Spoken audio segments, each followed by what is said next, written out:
Hello and welcome to Appy Friday, where this week we're talking about the new Samsung Galaxy Note 9. So let's get this one out of the way first, the cost of this thing. It's £899 in the UK, so it's obviously not a cheap phone. So what exactly do you get for that sort of money?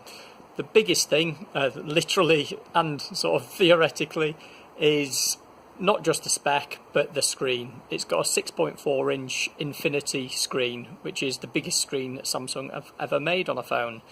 It's also got the best resolution, so it's got some ridiculous sort of dots per inch and resolution.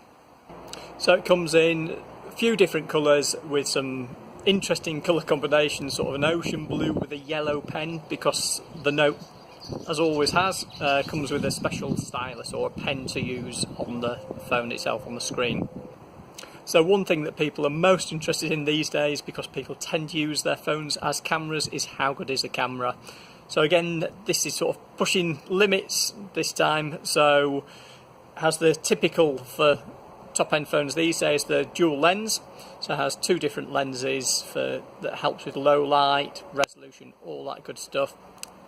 One of the really good things this has that you don't normally get on phones is an optical zoom. So it has a 2x, which, yes, it isn't huge, but it doubles, hence 2x, your actual optical range. It's not just a digital zoom, which ends up, you zoom in, it tends to just be blurry and pixelated, where this has got a 2x optical zoom.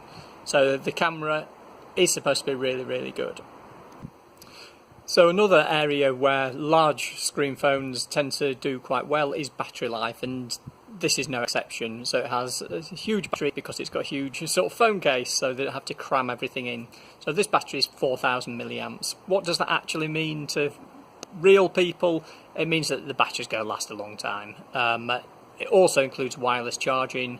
So a lot of sort of modern cars have wireless charging built in. You can get mats, so you literally just put your phone down, so it charges up, so there's no messy wires to worry about. Talking of things being large on this phone, the storage capacity is huge. So the standard one has 128 gig. If you think just a few years ago, then an iPhone was 16 gig. This is 128 as standard. You can also get an upgraded version that has 512 gig, and apparently they are selling more of those than 128s. So this really is a device where you can just store everything. You don't need to worry about clearing out your photos at the end of the month and all that kind of stuff. It just fits everything on there. It's got huge storage. So earlier I mentioned that it comes with a stylus. This is called the S Pen. And they've made it slightly smarter in this. Instead of just being something that touches the screen and emulates your finger, the Smart Pen is now Bluetooth compatible. So what does that mean? It means you can use it as a remote. So if you're doing a presentation, if you want to take a selfie with a load of friends, you can put the camera over there and just use the pen as the sort of trigger. So it's sort of evolved from just a standard stylus into something a bit clever. So of course the only issue with having a clever stylus is that it has a battery in it. So what about battery life on the actual pen? Well, this lasts a long time, even when it's completely flat. You can plug the thing in because it just slides into the phone itself and it will charge itself up. You can get half an hour for 40 seconds, so you're never going to get sort of stuck without being able to use that stylus. So that's it for Appy Friday this week. I hope you found that useful. Please do let us know if you've had a play with one of these devices. We'd love to hear your sort of feedback, or if you've got any comments or questions, just let us know. So thanks again for watching, and catch you next Friday.